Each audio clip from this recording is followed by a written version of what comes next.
Hello दोस्तों, कैसे हैं आप सब। तो आज पार्ट थर्ड की पारी है। उपसंयोजक यौगिक हम लोग पढ़ रहे थे, कोऑर्डिनेशन कंपाउंड। तो बिना देरी किए शुरू करते हैं। क्या है भाई, हमारे हेडिंग क्या है? उपसंयोजक संख्या या फिर समन्वय संख्या यानी कोऑर्डिनेशन नंबर क्या होता है। बहुत पूछा जाता है, लमसम 4 नंबर का आता है। ये आप लोग के लिए मस्ट भी इम्पोर्टेंट रहेगा। आप इस पे थोड़ा सा जोर मारिएगा। चलिए देखते हैं। किसी उपसंयोजक यौगिक में उपस्थित किस केंद्रकीय धातु परमाणु, सेंट्रल मेटल आयन की बात कर रहा है कि सेंट्रल मेटल आयन क्या होता है सर? यम, ये हो गया मेटल। इसको जो जो भी इलेक्ट्रॉन्स देते हैं उनको बोलते हैं लिगेंड। हाँ जी, ये लिगेंड है, ये भी लिगेंड है। एल लिख रहा हूँ मतलब लिगेंड समझ लेना। ये सब क्या करते हैं? लोन पेयर ऑफ इलेक्ट्रॉन्स इसको देते हैं, मतलब इलेक्ट्रॉन्स देने का काम करते हैं। तो वही क्या कह रहा है, किसी उपसंयोजक यौगिक में उपस्थित केंद्र की धातु परमाणु, इसकी बात हो रही है, लिगेंड के साथ जितने उपसंयोजक बंध बनाता है। अब इसको देख करके बताओ कितने बंध बना रहा है? 1 2 3 4 5 6 बंध बना रहा है। वही उसकी क्या होती है? उपसंयोजक संख्या या फिर समन्वय संख्या या फिर कोऑर्डिनेशन नंबर होती है। समझ गए मेरी बात? चलिए ठीक है। आइए कुछ एग्जाम्पल के तौर पे देखते हैं हम लोग किस प्रकार से कोऑर्डिनेशन नंबर यानी कि उपसंयोजक संख्या निकाल सकते हैं। देखिए चलिए, हम जानते हैं हमेशा मेटल्स की ही ऑक्सीडेशन संख्या निकलती है, कोऑर्डिनेशन संख्या निकलती है। इसको हम क्या मानेंगे? यक्स मानेंगे। अब हम जानते हैं Cn पे कितना नेगेटिव चार्ज होता है। कितना नेगेटिव चार्ज होता है आप लोग बताइए? -1। मैंने सब कुछ बता दिया है, लिखवाया भी था। और K पे कितना पॉजिटिव होता है? +1 का पॉजिटिव होता है। अब यहाँ पे 4 हैं तो कितना हो जाएगा? 4 पॉजिटिव ना, लेकिन ऐसा नहीं है। तो इसको मुझे निकालना है मेटल की। मेटल हमारा Fe है यानी कि आयरन है। इसको हम लोग मानेंगे यक्स। अब मेटल को क्रॉस कर रहे हो तो प्लस का चिन्ह लगा दो। तो यहाँ पे -1 है, कितने से गुणा है भैया? 6 से गुणा है। इनटू में 6 हो जाएगा। इधर भी जस्ट इसको क्रॉस कर रहे हो तो प्लस लगाओ। के पे कितना पॉजिटिव है?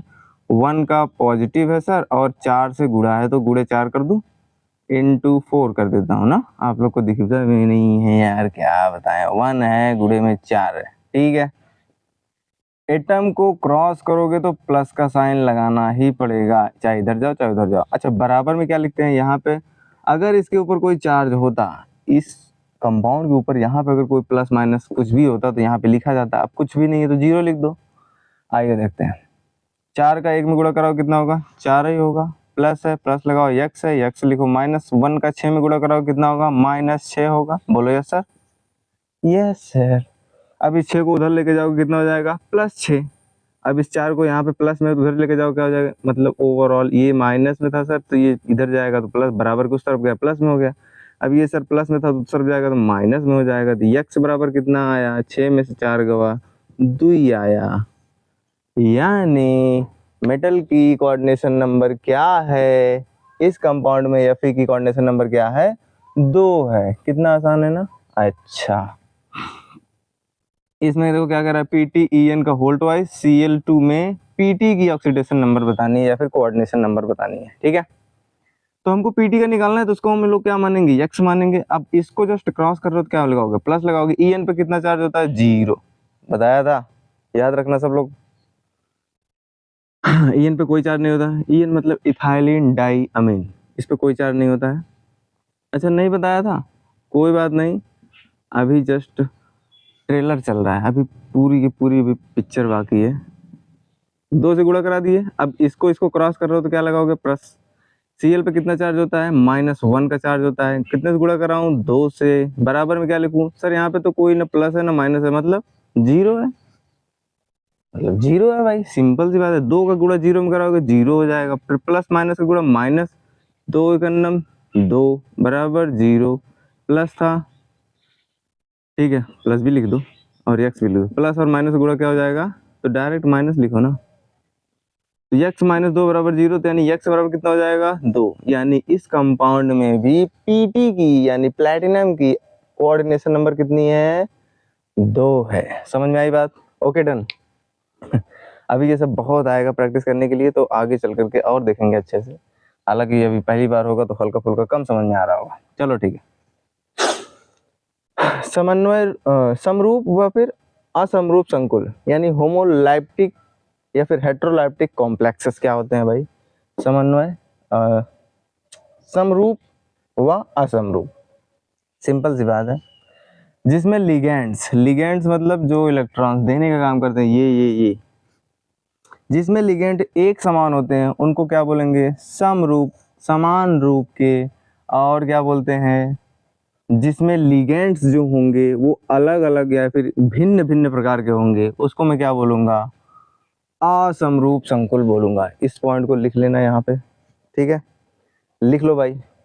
लिखेगा उपसंयोजक यौगिक में उपस्थित लिगेंड यदि एक समान हैं तो उन्हें हम समरूप संकुल कहते हैं, जबकि लिगेंड्स अगर अलग अलग होते हैं उसे असमरूप संकुल कहते हैं, ठीक है? एग्जाम्पल के तौर पे लिख लेना इसको, इसको, इसको। देखो ये जो 3 है इसमें देखो H2O 6 बार है, NH3 भी 6 बार है, CN भी 6 बार है। नहीं समझ पा रहे हो? थोड़ा सा बता दूं? चलो ठीक है, इधर देखो। जैसे उसको लो, Fe है, हाँ सर। CN कितनी बार है? 6 है, मतलब एक CN ऊपर होगा, एक CN नीचे होगा, एक CN इधर होगा, एक CN इधर होगा, एक CN इधर होगा, एक CN इधर होगा। ये सब इलेक्ट्रॉन्स दे रहे होंगे, दे रहे हैं, ऐसे दे रहे हैं ना। तो देखो ना, ये जो CN है एक ही जैसा तो है, एक ही जैसा है ना, तो इसको मैं क्या बोल दूंगा? समरूप। और इसका एग्जांपल देखो थोड़ा सा। इसका एग्जांपल भाई बहुत आसान है। देखो यहाँ पे Pt है, प्लेटिनम लिखो। अब NH3 जो है एक ऊपर बना दो, NH3 दो ठो है ना, ये एक यहाँ पे बना दो NH3, Cl2 है तो एक Cl इधर, एक Cl इधर। देखो इसको क्या बोलूंगा? चूंकि यहाँ पे जो लिगेंड्स हैं वो एक से भिन्न टाइप में हैं, यानी अलग अलग हैं, तो उसको क्या बोलूंगा? असमरूप संकुल बोलूंगा। ये सब 1-2 नंबर में आता है, ऐसे ही लगा देना। चलिए इसको देखते हैं, एक केंद्रक तथा बहुकेंद्रक संकुल। नाम से ही समझ में आ रहा है, मोनोन्यूक्लियर और पॉलीन्यूक्लियर कॉम्प्लेक्सेस। मतलब एक केंद्रक मतलब जिसमें एक केंद्रक होगा, बहुकेंद्रक मतलब जिसमें ऐसा कॉम्प्लेक्स जिसमें बहुत सारे केंद्रक होंगे। आप लोग यहाँ से लिख लीजिएगा कि उपसंयोजक यौगिक में उपस्थित यदि एक ही केंद्र की धातु परमाणु उपस्थित होता है तो उसे मैं एक केंद्रक संकुल कहूंगा। एग्जाम्पल में लिख लीजिएगा इसको, इसको, ठीक है? देखिए ना, ये जो कॉम्प्लेक्स है यहाँ से लेकर यहाँ तक, उसमें एक ही क्या है भैया? एक ही क्या है? केंद्र की धातु परमाणु है। ये जो Ag है यही तो है मेटल। यहाँ पर भी Fe क्या है? ये भी तो है एक मेटल। यही सेंट्रल मेटल की बात कर रहा हूँ मैं। तो इन दोनों कॉम्प्लेक्सेस में सिर्फ एक ही केंद्र की धातु परमाणु है, इसमें भी एक ही धातु परमाणु, इसलिए वो एक केंद्र की संकुल कहलाएगा। अगली लाइन से लिखिएगा, उपसंयोजक यौगिक में उपस्थित यदि केंद्र की धातु परमाणु एक से अधिक होते हैं, या फिर कहें कि 2 या 2 से अधिक होते हैं, उसको मैं क्या बोलूँगा? बहुकेंद्रक संकुल बोलूँगा। एग्जाम्पल में लिख लीजिएगा, PtCl2 NH4 का होल 4, ये और PtCl4, ये दोनों यहाँ से लेकर के यहाँ तक सब एक ही है कॉम्प्लेक्स है, ध्यान देना। अब देखिए ना, इसमें कितने केंद्र की धातु परमाणु है, यानी सेंटर मेटल कितने हैं? एक Pt सर ये है, एक Pt ये है ना, ठीक है? एक संकुल में एक से अधिक केंद्र की धातु परमाणु मिल गए, उसको क्या बोलूंगा? बहुकेंद्र की। इस प्रकार से इसमें भी देख लो, सर इसमें क्या है? केंद्र की धातु परमाणु कहने का मतलब जो केंद्रक में होता है, मतलब सर Zn यहाँ पे है और यहाँ पे Cr है, क्रोमियम है। जिंक और क्रोमियम है, एक ही कॉम्प्लेक्स है, तो क्या करेंगे? इसको क्या नाम देंगे? बहुकेंद्रक संकुल नाम देंगे, ठीक है? ये दोनों एक केंद्रक के थे, ये दोनों बहुकेंद्रक थे। अब आते हैं उपसंयोजक बहुफलन यानी कोऑर्डिनेशन पॉलीहेड्रॉन क्या होता है। तो इसको मैं बता देता हूँ कि देखिए, संकुल जो होते हैं, संकुल मतलब यौगिक जो होते हैं, वो बहुत सारे लिगेंड्स से अटैच रहते हैं, जुड़े रहते हैं। तो लिगेंड्स किस संरचना में वो जुड़े रहते हैं सेंट्रल मेटल लाइन से, उसी को बोलते हैं क्या? उपसंयोजक बहुफलन। लिख लीजिए, यहाँ पे मैं ही लिख देता हूँ। लिखिएगा, उपसंयोजक यौगिक में, सहसंयोजक यौगिक में उपस्थित लिगेंड्स सेंट्रल मेटल आयन से, यानी केंद्र की धातु परमाणु से, सेंट्रल मेटल आयन या फिर एटम से जिस संरचना द्वारा जुड़े होते हैं, जिस संरचना स्ट्रक्चर्स द्वारा जुड़े होते हैं, ठीक है, होते हैं, उसे क्या बोलते हैं भैया? उपसंयोजक बहुफलन होते हैं।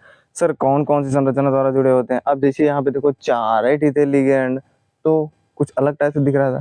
जब 6 होते थे तो मेटल के साथ तो एक सर ऊपर रहता था, यहाँ पर भी नीचे, यहाँ यहाँ यहाँ यहाँ। सर इस वाली संरचना और इस वाली संरचना जमीन आसमान का फर्क है ना। तो आपके सिलेबस में मात्र 3 ही है, लिखिएगा एग्जाम्पल के तौर पे। पहला सर, जैसे मान लीजिए ये कोई मेटल है और लिगेंड्स में जैसे मैं बता देता हूँ सर, एक ऊपर लिगेंड्स है, एक यहाँ पर लिगेंड्स है, एक यहाँ पर लिगेंड्स है और एक यहाँ पर लिगेंड्स है। यहाँ पे बोले तो हल्का सा तिरछा बनाना, ये इसको बोलते हैं टेट्राहेड्रल, चतुष्फलकीय। क्या हिंदी में लिख दो? लिख लो भैया, चतुष्फलकीय। टेट्राहेड्रल इंग्लिश में बोलते हैं, क्या लिखते हैं? टेट्राहेड्रल को लिख दो, टेट्राहेड्रल स्ट्रक्चर। स्ट्रक्चर बोले तो संरचना, संरचना। सर ये पहला हो गया। दूसरा क्या हो सकता है? सर कोई मेटल हो और वो क्या काम करे कि स्क्वायर जैसा, मतलब जैसे कॉपी किताब होती है उसी के जैसा, इस प्रकार से। हालांकि लिगेंड कितने हैं? 4 ही हैं, लेकिन देखिए ना, इसमें और इसमें दिख रहा है अंतर, दिख रहा होगा। इसको बोलते हैं वर्ग समतलीय। क्या बोलते हैं? वर्ग समतलीय संरचना। संरचना लिख लेना। इंग्लिश में क्या बोलेंगे? Square, planar, planar. ठीक है। और नंबर 3 वाला क्या है सर? ऑक्टाहेड्रल, अष्टफलकीय। मतलब सर कोई मेटल होगा, वो ऊपर भी किसी से जुड़ा रहेगा, नीचे भी लिगेंड से, यों गया फिर यों गया, किसी लिगेंड से जुड़ा है, ये लिगेंड से जुड़ा है। इसको क्या बोलेंगे? अष्टफलकीय, अष्टफलकीय संरचना। ठीक है। इंग्लिश में क्या बोलेंगे? Octahedral, octahedral structures. स्ट्रक्चर को मैं शॉर्ट फॉर्म में लिख रहा हूँ, इसको शॉर्ट फॉर्म में OH भी लिखा जाता है। तो ठीक है, इसको स्क्रीनशॉट लो, उसके बाद थोड़ा सा और आगे देखते हैं, ले लो जल्दी से। तो चलिए शुरू करते हैं, आगे वाला अपना कंटिन्यू करते हैं। भाई क्या है? देखिए ये बड़ा इंपॉर्टेंट है, मैं कितनी बार इंपॉर्टेंट लगा दूं इसमें, IMP बहुत इंपॉर्टेंट है, यही आपके एग्जाम में पूछा जाएगा। क्या पूछा जाएगा? उपसंयोजक यौगिक का नामकरण। इंग्लिश में भी लिख दे, nomenclature of, nomenclature of coordination compound, coordination compound. ठीक है। नॉमेनक्लेचर यानी उपसंयोजक यौगिक का नामकरण। देखिए नामकरण लिखने का तरीका पहले समझ लीजिए। आयनों का नामकरण, पहली वाली हमारी कंडीशन क्या होगी? ये रूल है, ध्यान देना। ये सब क्या है भाई? सब रूल है। पहला rule, second rule, third rule, ऐसा आपको सब समझना है। ठीक है। पहले नंबर पे क्या करेंगे? आयनों का नामकरण करेंगे। आयन कहने का मतलब सर समझ नहीं पा रहे हैं, चलो मैं किसी एक एग्जाम्पल के माध्यम से आपको समझाने की कोशिश करता हूँ। वही अपना वाला लो, K4 या फिर CN6 पे होल 6 है, एक ये वाला कंपाउंड हो गया। इधर समझाऊं, इधर समझो, K4 या फिर CN पे 6 है। ठीक है। अब हम जानते हैं पहले पॉजिटिव आता है फिर निगेटिव आता है। ठीक है। अगर मैं इसको पानी में डाल देता हूँ तो यही वाला आयंस क्या हो जाएगा? बाहर निकल जाएगा, बाकी ये वाला दो होगा। संकुल यौगिक है ना, तो कॉम्प्लेक्स उसे बना का बना रहेगा, आप लोग तो जानते हैं। तो किसी भी कॉम्प्लेक्स का पहला वाला हिस्सा पॉजिटिव होता है, दूसरा का वाला हिस्सा क्या होगा? निगेटिव होता है। सिंपल सी बात है। अब सर अगर थोड़ा सा इसका एग्जांपल लगे बताओ, जैसे इसे लो, जैसे मान लो F ही ले लो और यहाँ पे H2O का यहाँ पे 6 ले लो और लास्ट में लिख दो यहाँ पे Cl। ठीक। अब क्या करोगे भाई? इसके पहले तो कुछ है नहीं, तो अब इसको पॉजिटिव मानना पड़ेगा मुझे, अब इसको क्या मानना पड़ेगा? निगेटिव मानना पड़ेगा। सिंपल सी बात है।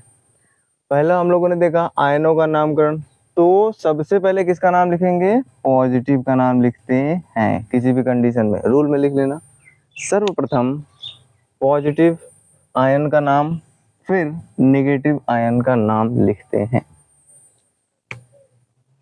लिख लेना, मैं ही लिख दूं? लिखो भाई, सर्वप्रथम पॉजिटिव यानी कि धनावेशित भाग का नाम, फिर ऋणावेशित मतलब निगेटिव भाग का नाम लिखते हैं, ठीक है। अब पॉजिटिव और निगेटिव क्या होगा आपको पता होना चाहिए। एक एग्जांपल दे ही देना कि FeCN6 है, ऐसा ऐसा ब्रैकेट है, तो इसको बता देना ये पॉजिटिव है, पहले इसका नाम लिखेंगे, ये वाला क्या है नेगेटिव है, फिर इसका नाम लिखेंगे, सर्वप्रथम इसका नाम लिखेंगे, बता देना ऐसे। तो अभी एकदम रट जाओगे, अभी कुछ ज़्यादा समझने लायक है नहीं, तो आओ आगे चलते हैं। उसके बाद क्या कह रहा है दूसरे नंबर पे, दूसरा वाला रूल क्या है भाई, उपसर्ग संयोजक परिसर का नाम। परिसर तुम लोग को पता होना चाहिए, मंडल, ठीक है। तो भाई उपसर्ग संयोजक परिसर कहने का मतलब है इस वाले पार्ट, पहले तो हम लोग इसका नाम लिख लिए हैं पॉजिटिव का, ठीक है। अब जब निगेटिव में लिखेंगे तो सर निगेटिव में ना दो चीजें हैं, अरे भैया FeCN6 है ऐसा ऐसा, पहले तो हम लोग पॉजिटिव का नाम लिख लेंगे अकॉर्डिंग टू फर्स्ट रूल। अब सेकेंड वाला रूल कहता है उसके बाद क्या लिखोगे, नेगेटिव आयन का नाम, यानी नेगेटिव में तो दो चीजें हैं सर, एक तो ये लिगेंड्स है और एक सेंट्रल मेटल एटम है, तो किसको पहले लिखूंगा, हाँ लिगेंड्स में भी तो कुछ इस प्रकार से हो सकते हैं। अब जैसे कोई देखो यहाँ पे, देखो इस वाले एग्जांपल को, Cr है, H2O का क्या है 5 है, उसके बाद क्या है Cl है जी। सर लिगेंड्स में भी ये तो एक टाइप का लिगेंड है, ये दूसर का वाला टाइप का लिगेंड है, तो इसमें कंफ्यूजन ना होने पाए इसलिए दूसर के वाले रूल पे उपसर्ग संयोजक परिसर का नाम, यानी इस नेगेटिव वाले पार्ट में किसको सबसे पहले लिखेंगे, अंग्रेजी वर्णमाला के अनुसार लिगेंड्स का नाम लिखेंगे सबसे पहले। इसका नाम क्लोरीन है तो मतलब C से शुरू होता है, बोलो यस सर। इसका नाम H2 है यानी एक्वा लिखते थे ना उसको, एक्वा मतलब पानी। इसका नाम A से शुरू हो रहा है, इसका नाम C से पहले शुरू हो रहा है, तो किसको सबसे पहले लिखूंगा मैं, A वाले को पहले लिखूंगा, यानी क्या है अंग्रेजी वर्णमाला अल्फाबेटिकल ऑर्डर में लिखेंगे। लिगेंड्स रहेगा एक से ज्यादा टाइप का, तो जो पहले अक्षर में आएगा अंग्रेजी के उसको सबसे पहले लिखेंगे, क्लियर बात, ओके। दूसरे वाला केंद्र की धातु परमाणु का नाम, अब जब लिगेंड पूरे खत्म हो जाएंगे तो यही केंद्र की धातु परमाणु का नाम लिखेंगे। उसके बाद छोटे कोष्ठक में धातु की ऑक्सीकरण संख्या लिखेंगे, छोटे कोष्ठक में क्या लिखेंगे, धातु की ऑक्सीकरण संख्या लिखेंगे। आइए समझ लेते हैं एक दो एग्जाम्पल के तौर पर, एक दो एग्जाम्पल सर कहने क्या मतलब इसी को बता दीजिए ना।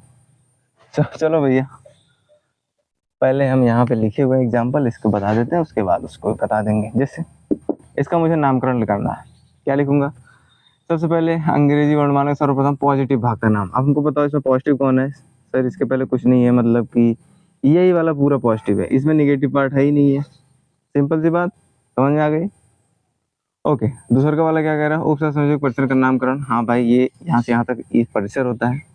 अंग्रेजी वर्णमाला के अनुसार लिगेंड्स का नाम बताइए, लिगेंड्स क्या है सर, NH3 है, एक ही टाइप का लिगेंड है। NH3 को क्या कहते हैं, कहाँ गया NH3, वैसे एमीन तो कहते हैं, कहाँ गया एमीन, क्या कहते हैं एमीन, कितने बार एमीन है अंग्रेजी वर्णमाला के अनुसार लिगेंड्स का नाम, पहले लिगेंड्स का नाम लिख रहे हैं, कितनी बार है 6 बार है, तो क्या लिखेंगे हेक्सा अमीन, हेक्स अमीन, लिगेंड्स का नाम हो गया। उसके बाद केंद्र की धातु परमाणु का नाम, केंद्र की धातु परमाणु में क्या है, कोबाल्ट है, कोबाल्ट।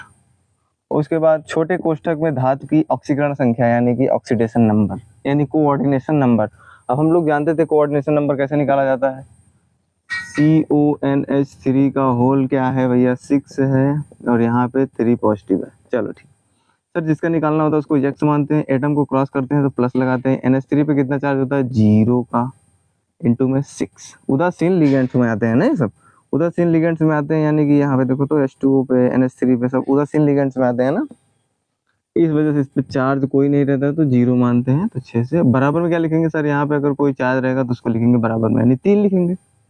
अब बताओ x में 6 को गुणा कराओगे तो 0 ही हो जाएगा, तो बराबर में क्या आया 3 आया। छोटे कोष्ठक में धातु की ऑक्सीकरण संख्या लिखते हैं, कोबाल्ट की ऑक्सीकरण संख्या कितनी आई है भैया 1 2 3 आई है, एक छोटा सा कोष्ठक बना उसमें लिख दो। अब देखो ये आयन है क्या, क्या इस कंपाउंड कॉम्प्लेक्स के ऊपर कोई चार्ज है, पॉजिटिव या नेगेटिव? हाँ सर दिख रहा है यहाँ पे 2 पॉजिटिव है, तो मतलब लास्ट में क्या लगेगा, आयन लगेगा। बात समझ में आई? अभी थोड़ा सा ऑड फील हो रहा होगा, अभी थोड़ा और आगे चलेंगे ना तो ये सब किस लिए लिखवाया है, सब इसी के लिए लिखवाया है ताकि आप लोग अपने से बना सकें। इसका नाम देख लेते हैं। अंग्रेजी वर्णमाला अनुसार सबसे पहले लिगेंड्स का नाम। लिगेंड सब 2 प्रकार के हैं, एक H2O एक Cl है। पहले किसको लिखूं, इसका नाम C से शुरू होता है, इसका नाम H2O को A से शुरू होता है। एक्वा पढ़ते हैं, क्या पढ़ते हैं आप लोगों ने, एक्वा गार्ड सुना होगा नाम, जो पानी को साफ करता है।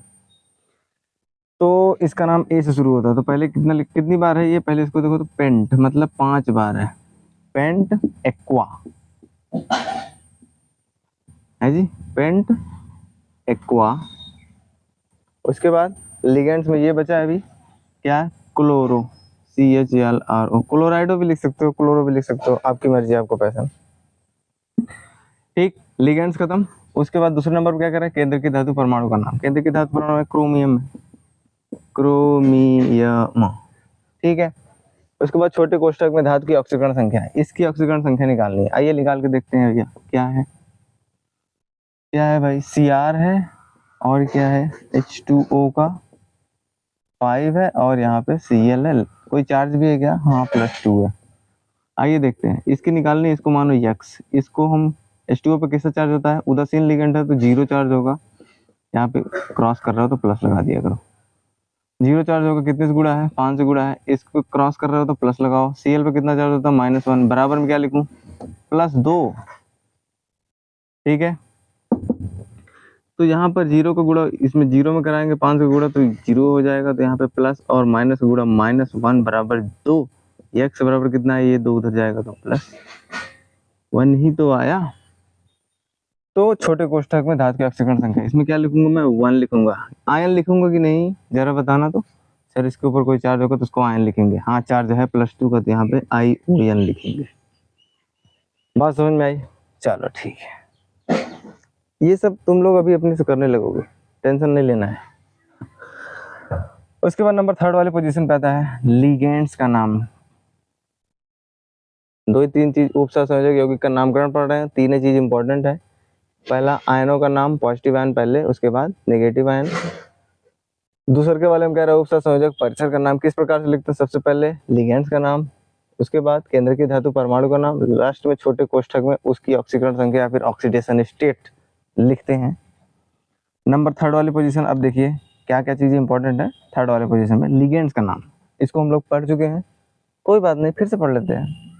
सबसे पहले पढ़ेंगे ligands, rid of acid ligands, मतलब लास्ट में क्या लगता है इसमें, सर लास्ट में O लगता है जो नेगेटिव चार्ज रखते हैं। जैसे हाइड्रोजन के ऊपर माइनस आएगा तो हाइड्राइडो, ऑक्सीजन पर तो 2 माइनस है, ऑक्साइडो, NH2 पे माइनस है, अमाइडो, CN, थायोसाइनाइड। देखो केमिस्ट्री में अगर सल्फर आ जाता है यस, इसके लिए एक शब्द यूज होता है जिसका नाम है क्या, थायो, कहीं पर भी आएगा थायो लगेगा। यस, CN को तो हम लोग साइनाइड पढ़ते हैं, यस आ गया तो थायो, थायोसाइनाइड। तो क्यों O लगा है ना, तो मतलब यहाँ पे नेगेटिव है।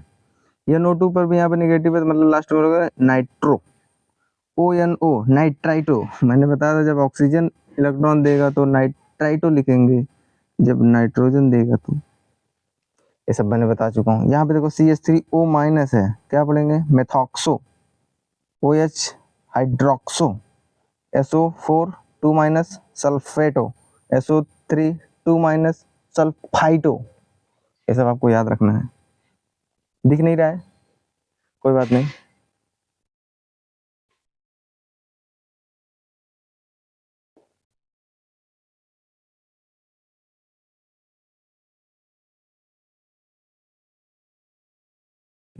अब दिखेगा, यहाँ से फिर से देखो, CH3O माइनस मेथॉक्सो, OH पे नेगेटिव, हाइड्रोक्सो D है ये, SO4 2 minus सल्फेटो, SO3 double minus, अच्छा डबल माइनस को 2 माइनस भी लिख सकते हैं, सल्फाइटो। NO3 पे क्या है, माइनस है तो नाइट्राइटो, CO3 2 माइनस है, कार्बोनेटो, O लगाएंगे लास्ट में, CN पे नेगेटिव है, साइनो भी पढ़ो, साइनाइटो भी पढ़ दो, CNO साइनेटो, साइनेटो इसको नहीं पढ़ते थे, इसको साइनो पढ़ेंगे, इसको साइनेटो पढ़ेंगे। C2O4 इसको कल बताया था ऑक्सलेटो, CH3COO माइनस एसीटेटो। अब F माइनस को क्या लिखेंगे, फ्लोरो, FLRO, फ्लोरो, या फिर फ्लोराइडो, फ्लोराइडो, chloro, CHLORO, chloro. Br minus bromo, और I माइनस आइडो, लास्ट में O लगाएंगे।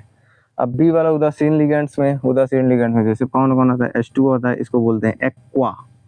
NH3 आता है, उसको बोलते हैं एमीन। NO आता है, उसको बोलते हैं क्या, नाइट्रोसिल। क्या बोलते हैं, नाइट्रोसाइल। CO आता है तो उसको क्या बोलते हैं, क्या बोलते हैं, कार्बोनिल। कल मैंने बताया है यार। CN आता है तो थायो साइनेट, थायो साइनेट, ठीक। और NH2 CH2 CH2 NH2 है तो इसको पढ़ते हैं क्या, इथाइलिन। दो कार्बन है तो एथ, इथाइलिन डाई अमीन। पता तो होगा आपको, लास्ट में कभी कभी इसको शॉर्ट फॉर्म में EN भी पढ़ते हैं। धनावेशित लिगेंड्स में देख लेते हैं थोड़ा सा, इस सब मैंने बता चुका हूँ। H3O पॉजिटिव रहेगा तो लास्ट में क्या लगाएंगे, IUM का प्रयोग करेंगे। या नो पे पॉजिटिव है तो नाइट्रोसोनियम, ठीक है। या नोट 2 पे अगर पॉजिटिव है तो क्या बोलेंगे, नाइट्रोनियम। NH2 फिर से NH3 पे पॉजिटिव है तो क्या पढ़ेंगे, नाइट्रोसोनियम। दो बार नाइट्रोनियम, ये नाइट्रोनियम है, वो नाइट्रोसोनियम। तो अगर लिगेंड्स के नाम याद रहेंगे तो हम लोग क्या पढ़ लेंगे, उपसंयोजक यौगिक का नामकरण। हालांकि कल मैं इतने एग्जाम्पल करवाऊंगा कि आपका लमसम हाथ दर्द करने लगेगा। तो अच्छे से पहले लिगेंड्स के नाम याद करिए। आज का भर का समय है, कल हम लोग देखेंगे किस प्रकार के क्वेश्चन आते हैं और किस प्रकार से पूछे जाते हैं, उस हिसाब से डन करेंगे। Okay, thank you for class. Screenshot ले लो भाई।